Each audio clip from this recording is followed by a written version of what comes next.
ಯಾಕಂತಂದ್ರೆ ಒಂದಿಬ್ಬರು 3 ಮಂದಿ ತನಕ ಹೋಗಿದ್ರೆ ತೊಂದರೆ ಇತ್ತು. ಇವತ್ತು ಯಾರು ಮಂದಿ ತನಕ ಹೋಗೋದಿಲ್ಲ.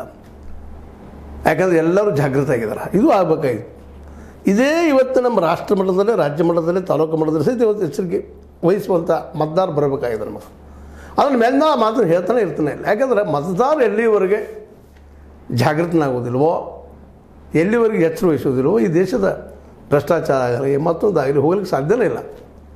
ಬದಲು ಮಾಡೋ ಮತದಾರ ಒಬ್ಬ. ಆದರೆ ಮತದಾರ ಬುದ್ಧಿವಂತ ಆಗಬೇಕು, ಶಿಕ್ಷಿತನಾಗಬೇಕು ಅನ್ನೋದು ಮೇಲೆ ಹೇಳ್ತಾ ಇರ್ತಾರೆ. ಅದಿಲ್ಲ, ಅದೊಂದು ಬಜಗಿರಲಿ. ಇವತ್ತು ಮಾತ್ರ ಇವೇನು ಡೆಲಿಗೇಟ್ಸ್ ಇದ್ದಾರಲ್ಲ, ಹೆಚ್ಚು ಕಡಿಮೆ ಅವರು ಹೆಬ್ಬಟ್ಟಿನವ್ರು ಇದ್ದರೂ ಸಹಿತ ಮತ್ತೇನಿದ್ರು ರಾಜಕೀಯ ಪ್ರಜ್ಞೆಗಳವರಿದ್ದಾರೆ. ಇವ್ರು ಯಾರು ವಿಶ್ವಾಸಕ್ಕೆ ಅಲ್ಲ.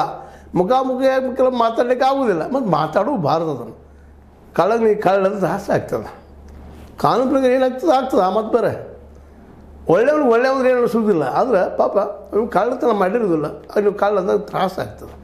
ಅದಕ್ಕೆ ಮುಖದ ಮಾತಾಡದೆ ಹೋದ್ರು ಸಹಿತ ತಮ್ಮ ಪ್ರಾಮಾಣಿಕ ಅನಿಸಿಕೆ ಮೇಲೆ ಮತ ಹಾಕುವಂಥ ಒಂದು ಅವಕಾಶ ನಿರ್ಮಾಣ ಆಗ್ಯದ. ಮ್ಯಾಕ್ಸಿಮಮ್ ನಿರ್ಮಾಣ ಆಗ್ಯದ. ಎಲ್ಲೋ ಒಂದಿನ ಕಡೆ ಆಗ್ಬೋದೇನೋ ಅನ್ಅಪೋಸ್ಡ್ ಅಂತೇಳಿ.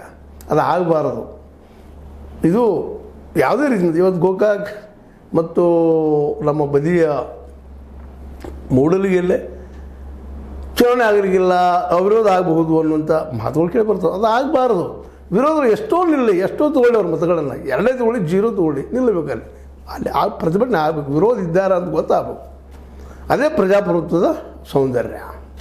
ಅದೇನಾಗ್ತದೆ ನೋಡೋಣ. ಇಲ್ಲೇ